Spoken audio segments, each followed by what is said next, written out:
Ang summary po ng answer namin is we really just set forth, yung nasabi ko nga kanina, yung defenses ng Vice President, yung nakita nating mga infirmities kahit dun sa naganap na Committee on Justice proceedings. No? Isa na dyan, syempre, yung sinasabi natin na wala namang ebidensyang naka-attach sa mga impeachment complaints at yung mga ebidensya umano na inilabas ay inilabas lamang o nakalap lamang doon sa committee proceedings after we have already filed our answer before the Committee on Justice. Ito yung mga bagay na nire-raise namin no, sa aming answer. At maliban doon, in-address din namin no, yung bawat article. Yung mga allegations sa bawat article, in-address din namin yan sa aming sagot. Ako naman po ay magbibigay po on behalf of the defense team ng siguro executive summary sa ating mga kasamaan sa media. Dahil alam namin na gusto nyo pong malaman man lang kahit in broad strokes kung ano yung laman ng answer. It's just that, of course, we don't want to litigate our case through the media. So, and yun nga po, no, meron tayong rules on prohibiting us from discussing the merits publicly. So magbibigay lang po kami ng executive summary sa inyo para may magamit naman po kayo na material at makita nyo naman po kung ano yung basically the gist no, ng naging sagot. It's, well, the nomenclature is it's an answer, but obviously our answer is being filed without prejudice doon sa aming Supreme Court petition.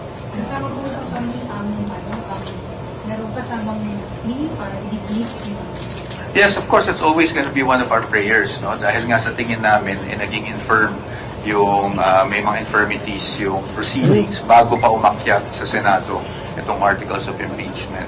But having said that, sabi ko nga, maliban doon, sumagot din kami on the substantive issues. Of course, kaya po kami nandito dahil yun nga, parating sinasabi kailan naharap si VP, but I think we have to contextualize yung pagharap. The fact that we filed an answer now, kung naharap na ni VP, no, itong mga paratang laban sa ano lang pa wait mo kasi baka gamitin Oo, well, the documents, dumami lang po yun dahil siyempre meron tayong mga annexes, no, mga attachments doon sa ating answer, kaya po marami yun. But the answer itself is around 50 pages, no? Kasama na dyan yung signature pages. So, nasa ganun lang po yung answer natin. But, baka kasi magulat kayo, medyo nakamaleta nga. But that's because marami lang po talaga mga annexes. Copies, we had to give 5 copies as required by the impeachment court. Ito may mga maleta according to documents lahat? Documents po, documents. Although wala na pong laman yan dahil na-file na po namin no, yung ating answer.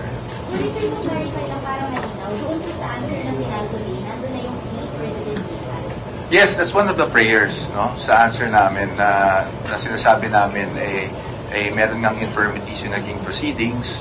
That's why we feel that it warrants dismissal. Also, we have raised our objections on the alleged pieces of evidence no, against the Vice President by the way that sinasabi nga natin, and we have to reiterate, yung mga pieces of evidence na yan na hindi naman naka-attach sa original complaints. And itong mga pieces of evidence na to ay nakalap lang no, noong ongoing yung proceedings ng Committee on Justice and after we have filed an answer. So to us, you know, this goes into basic tenets of due process. Kung kinakailangan, sa ngayon, you know, we don't really want to box ourselves in kung kailan, diba? Kasi parating yan yung tanong. But kung kinakailangan naman po, we'll have to see, that will have to be determined, no, to have on the developments of the proceedings. Ano yung pinag-concern na ebidensya na nakahanap lang sa committee na tas ilabas natin ng Well, actually, lahat. Lahat ng mga lumabas. I'm sure you were following the hearings, no? So, AMLAC reports, for example, lahat yan, no? Wala naman yan hindi yan naka-attach sa original impeachment complaints. Pero ulitin, tapusin ko na itong point. Well, we raised an opposition in our objections basically on the admissibility of pieces of evidence. No? So, but we'll see. We'll see. Siyempre, ang ultimate prayer talaga namin ma-dismiss ang articles of impeachment. Tayo po kasi ay depensa, so tayo ay maghihintay muna. Of course, we have witnesses in mind, but as to the details, hintayin muna natin kasi ang burden of evidence dito ay nasa prosecution. No? So once they present their evidence, doon natin ma-determine kung ano ba yung kailangan nating i-presenta to rebut whatever they present. Sir, are you convinced that the President will not be guilty in the verdict later, based on your The Vice President po, the Vice President. Well, we are confident. Attorney, it's more the proceedings that you are questioning. Well, not just the proceedings, ma'am. We question the proceedings, but we also, as part of our answer, talagang sinagot din natin yung substantive part, no? Meaning the allegations themselves, no? So 4 articles of impeachment. Attorney, what specific means are you asking for from the impeachment?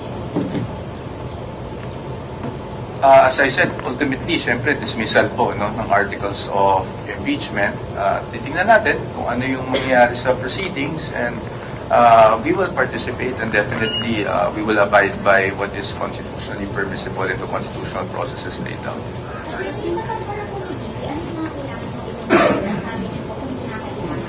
Yeah, hintayin lang po natin yung development ng proceedings, no? No, it's not really the summons. It depends kasi kung ano yung takbo ng proceedings. I cannot tell you exactly kung ano yun, but tingnan muna natin paano tumakbo yung proceedings. Nakita ko, I don't know if that's official. May nakita lang ako sa SOCMED yata kanina. I don't know if that's official. But whatever is the official calendar, we will just abide by the calendar. Pero, hindi pa sa mga senator natin sa Republican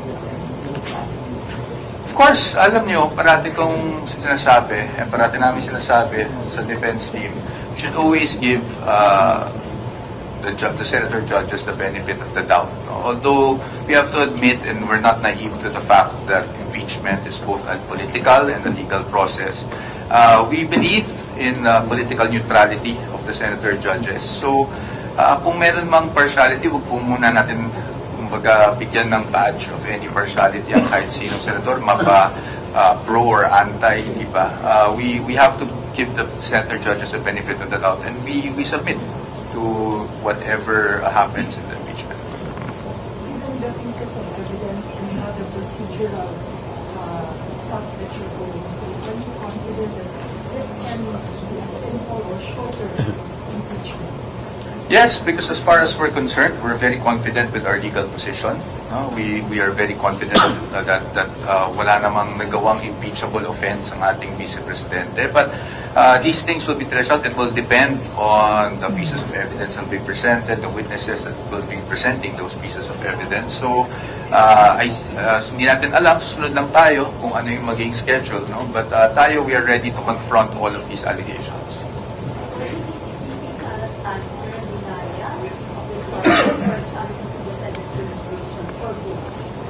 Well, again, I will just have to restate what I said earlier. We have raised what we saw or what we believe in as constitutional infirmities, no? Defects in the procedure, and also the deficiency on the substantive aspect of these allegations. We feel that the allegations do not rise to the level of impeachable offenses against the Vice President. So, and for that, those are the grounds by which we think dismissal is warranted. But, like I said, let's see how things turn out. Basta tayo sa defense team, we are definitely ready to provide the Vice President with the best defense. Thank you. Thank you very much. Thank you. Thank you, guys.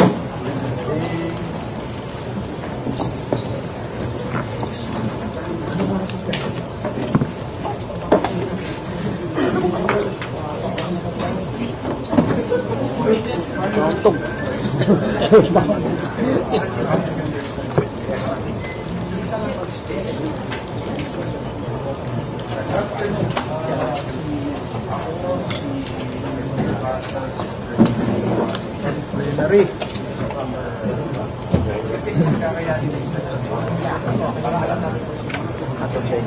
Ano ka nag-open? Ano natin?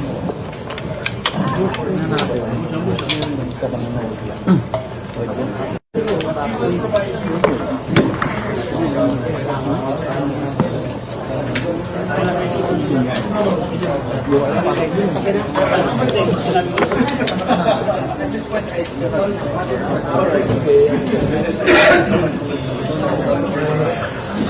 guys. Okay na? Finishing. Ulitin ko yung feeding ko kaya. Tama, team 3.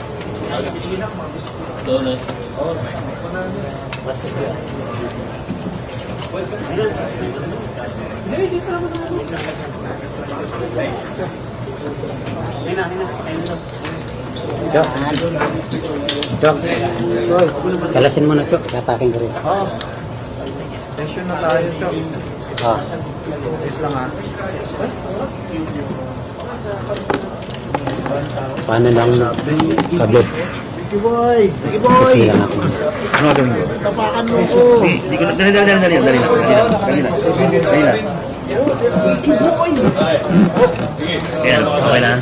Okay na, okay na. Pwede na tumayo, guys. Okay na? Live pa? Aba ah. Uy, nakagulo. Ito na ipit, Cok. Ang laki na ng kinita nyo.